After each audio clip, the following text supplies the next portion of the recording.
Hello kind viewers, welcome back to the channel. My name of course is 2 for Oscar and we are doing Mortal Kombat 1. We're going to do the novice towers and we're going to use the recent feature OMNI-MAN that came out recently. Yes, I know I'm late to the party, but the stuff gets in the way and I'll explain later on what I've been doing lately.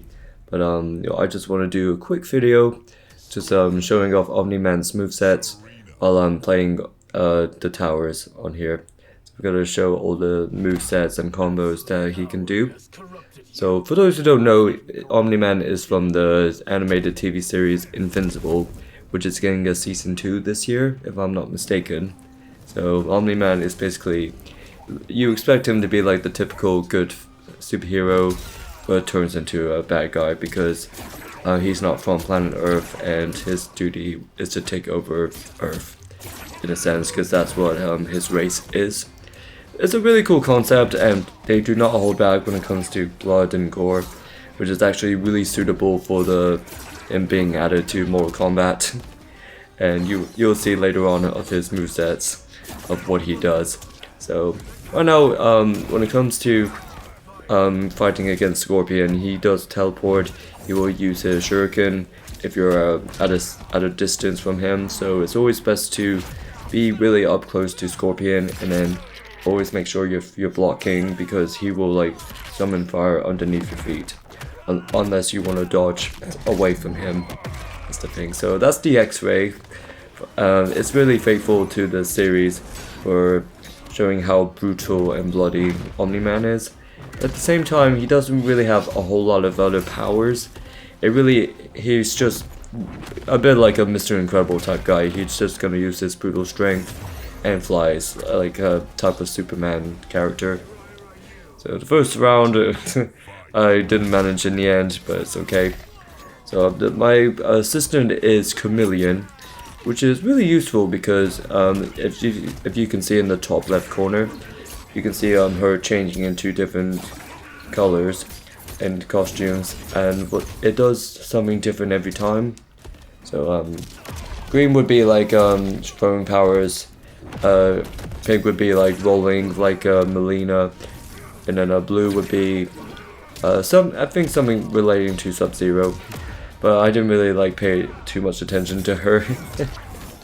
So it's a bit disappointing with OMNI-MAN, where it's just heavily relying on just fist, and it is flying as well, so I say it is a bit too OP for OMNI-MAN to be dashing around, because there's like a few occasions where you are dashing, teleporting.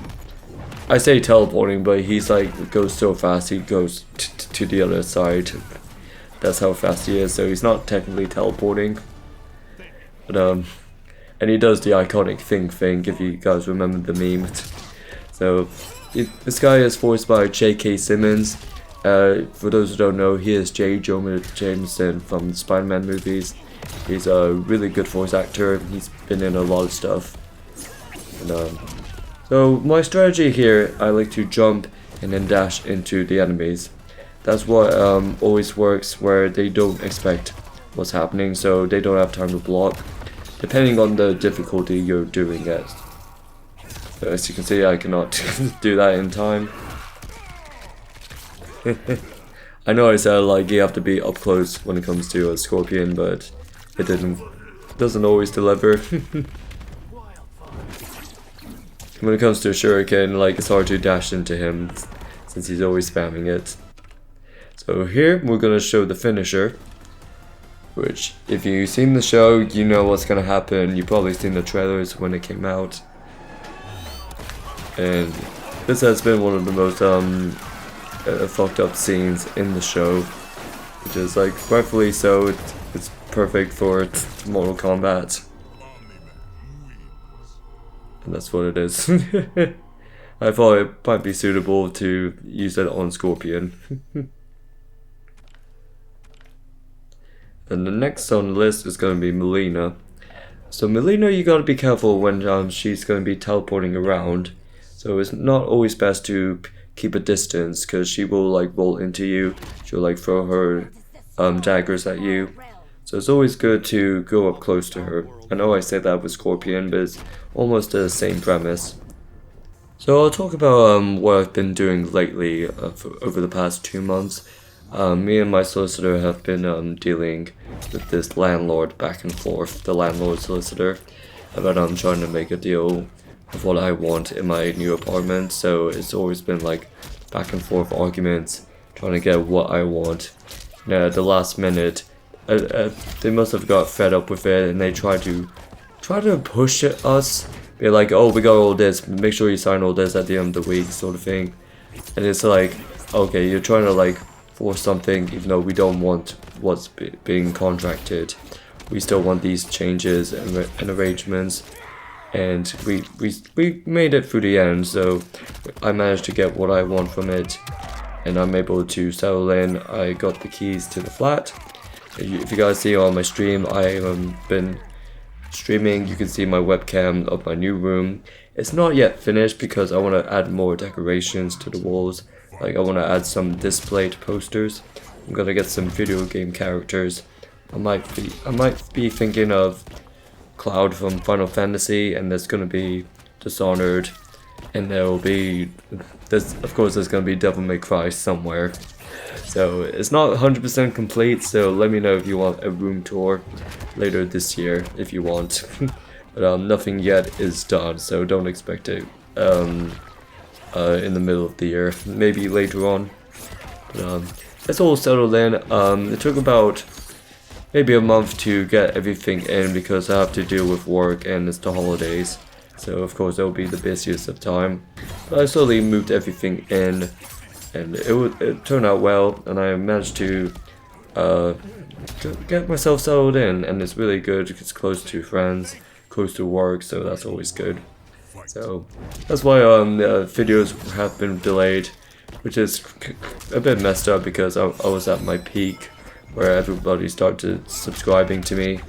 So it was a really good time to start making Mortal Kombat videos, because it like I said, I've been making Mortal Kombat videos since MKX when it came out, and I really enjoy like showing off how to do certain things on very hard mode, the just fun challenges, the towers as well. So it's just a bit of a reunion thing, because I've been doing it since 2015 and 2016. I believe the last one was like February 2017 while I was looking at how many videos I made. It wasn't a lot, so we're gonna do a few more for MK. I also want to do a few more for Street Fighter. I did one for last year, so if you guys haven't seen that, it's pretty fun. It's just about just the stuff online, but I haven't touched that in a while. And of course I did stream Tekken 8, which is really fun. So if you guys have any ideas what to do for a video on Tekken, whether it's online or character customization, I'm more than welcome to see that. I can make sure I do that. So I didn't expect the channel to turn into like a fighting game channel, but it's what I like making. It's just a challenge, so I did that with Mortal Kombat, Street Fighter, Super Smash Bros, and then maybe Dragon Ball Fighters, and then Tekken. So on to the next one. This guy is a bit... he's not too bad. He does try to latch onto your head, so you always gotta make sure you dodge that. It's a bit easy. His movesets are quite interesting, where he just slaps his arm around. So you just make sure you just pull off combos on him, and you should be fine. He does have that blood thing that circles around him, so as long as you know what you're doing, if you have a character that does projectiles. But if you are using OMNI-MAN, just keep your distance and then just teleport, then you should be fine. So he's not that difficult to do. So as you can see right there. So I would say OMNI-MAN is a bit too OP here, because he does have those types of movesets where he just flies and dashes into you. So it's a bit hard for when you're playing against him what the reaction time is, because it does happen quickly. So say I will show you, because I do have to fight against OMNI-MAN, so you get to see two OMNI-MANs fighting. What will happen is when stuff like that happens, you will have to make sure you're always dodging if you're at a distance, because it's more likely he's gonna fly towards you. He's just gonna launch himself onto you. But this guy is just a bit generic of an enemy, so he's not too bad. Just when you're cornered, always just do light attacks. Don't try to do any full stunts. Don't try to teleport. Just the light attacks are always quick. It gets you out of there easily, and then just like dash into him or something.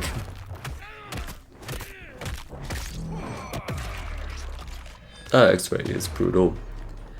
And if you guys want to know what the brutality is, I don't have it recorded, but what it is if you manage to, towards the end of his health, whoever you're fighting against, and you dash into him while in midair, he is able to explode with blood.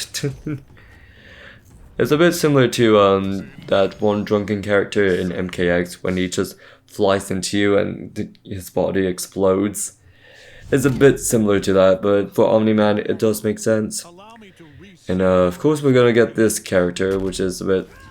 I really don't like the female characters for most of in the roster. So she's a bit unfair because of the hair thing. She can just like grab you, she can just grab you and hit you at a distance. And she does have ridiculous moves, which it begs the theory about why the women characters are a bit too OP. Maybe they're trying to convince you to make them your main, just because it shows how powerful the women characters are. And yes, it is Mortal Kombat, like Melina and Katana are iconic, even Sonya Blade as well, but if there's a level because of these new characters, I wouldn't say new, but the ones that you haven't really properly played, but they put them in the forefront when it comes to the campaign and stories. They're trying to be like, hey, how about these? Like, they're pretty good. You should give them a try. You would enjoy them. And then when you're up against them, they end up being like too OP. But depending how well you are with the game. And it's a bit disappointing for the cyborgs to be secondaries, because they were like a really neat feature in MKX. It's always fun to play, especially like the Sub-Zero one, Cyborg Sub-Zero, which is like a secret as well. You have to do a few button controls to get, which was really cool. They were really unique. Sector, Cyrax, and Smoke as well. But it's a bit of a shame for the roster how the good ones have to be secondary. Even Tremor as well. I was looking forward to him coming back, but it's only for him as an assistant. But there's a lot of disappointment there. The ones I do want to play, they're not unlocked yet. We have Ermac. I'm still waiting on him, so I want to make videos on Ermac because it'll be a tradition, because I make these YouTube videos of Ermac. So it's a bit of a letdown because there's no really... I don't have a main. Maybe Barak, but he's a bit of a spammer, so he's a bit too OP. You can just do the same moves and he'll just really like charge at you with claws. And Smoke is okay, but he's a bit too much in my opinion. I don't like playing against him because he's gonna be one of those characters where people would spam movesets on you.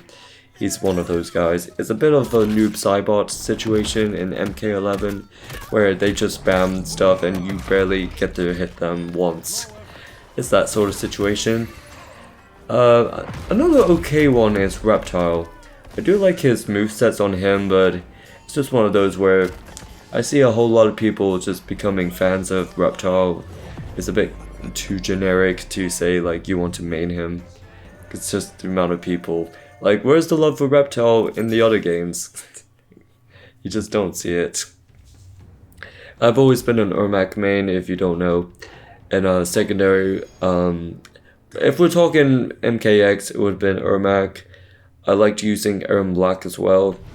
And there was another, it's not Quan Chi, but think I've gone soft? It could have been Jax, to be honest, but I did like playing Tremor as well. And some of the extra characters, which were really good. You get the Jason Voorhees, you get the Xenomorph and Predator. They were like really fitting add-ons. They're really good.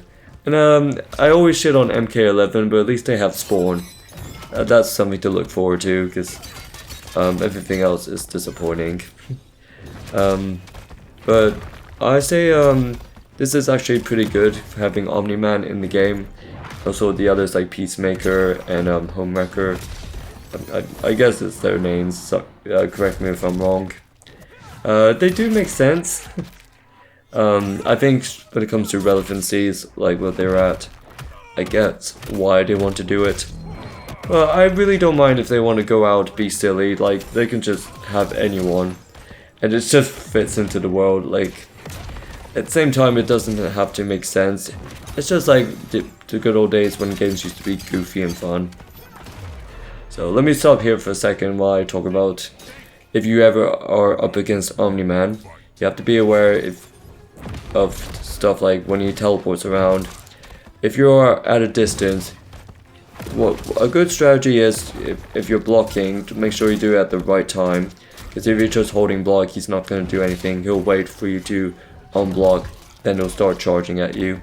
So a good way, if you're in a distance, wait for him to come at you, block, and then they'll stagger him, and then that way you can grab him.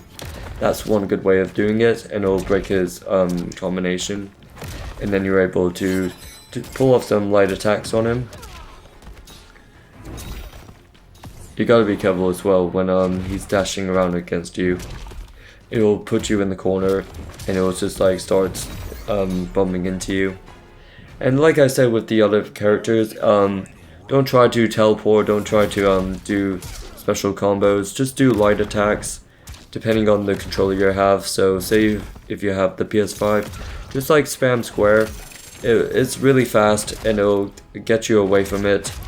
You're guaranteed to hit first, like there, and it'll get you out of the corner, because if not, they're gonna start spamming at you and you're gonna be at a low level, a low health. So basically we're just being back and forth when it comes to pushing and shoving each other like kids. So believe me, like it is a bit difficult with OMNI-MAN, especially on like very hard mode or medium mode, so you have to get used to the pattern of what he's gonna do. As long as you are patient, you'll definitely be fine. And of course I want to do the finisher on him. Gonna show you how that feels, huh? See how you like it.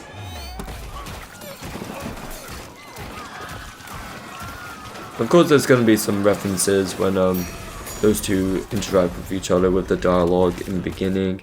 So a bit of a reference to some of the moments in Invincible. I have no memory of it, of the first season. Only a few moments here and there, but I do remember enjoying it, so I don't know if I'm that interested in watching season 2, because of course we want to know what happens if Invincible is gonna beat OMNI-MAN, his father, but who knows. I haven't seen much promotion of it ever since, so we don't really know when it's coming out, so we'll just see. We'll see what happens. Alright, next, Shang Tsung. So of course this guy is one of those spammers, depending on the difficulty, so he's gonna throw all those fireballs at you. So if you are OMNI-MAN, it's best for you to start flying upwards. That way you can dodge it. If not, you can just block, but he's gonna start spamming you anyways. And it's always good to be at a good distance with him. And you make sure Quan Chi will come in as well, which is just gonna ruin it. So Shang Tsung, he's always just gonna be the annoying one here. He's just gonna do petty shit like that.